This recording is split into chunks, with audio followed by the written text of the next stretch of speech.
Hello, my name is Hasib Zishan and I'm 10 years old. I'm from London, England. In this simulation, I'm using p5.js WebGL, which is a JavaScript library. I chose to make this drone simulator project because I've seen a lot of people flying drones without experience, normally causing somebody to get hurt. This program lets people experience flying a drone in a safe environment. This is how it works. I'm using key control for maneuvering the drone.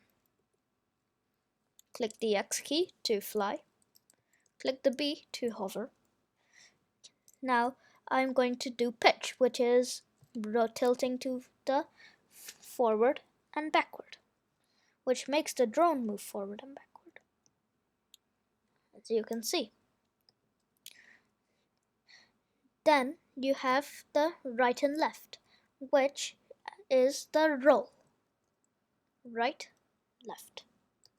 You also have yaw, which means it just rotates in its place from side to side.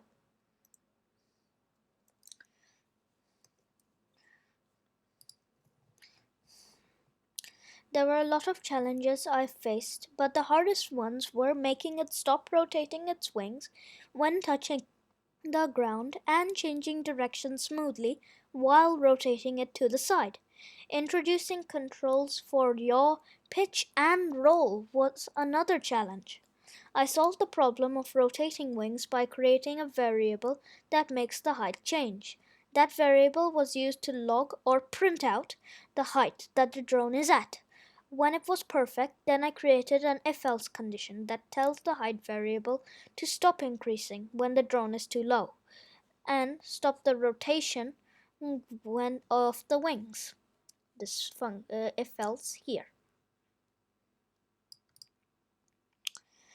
The second problem of rotating wings was solved by making variables sinang and speed. These variables are affecting one another. Sinang variable make the wings rotate smoothly using sin function, while speed is an influence variable that is given a single value. When the speed is 1, it increases the speed of the blades, and when set to speed -1, speed decreases. Of course, if I had more time, I would make it more realistic, maybe a VR version, and use better 3D libraries like 3.js or Babylon.js.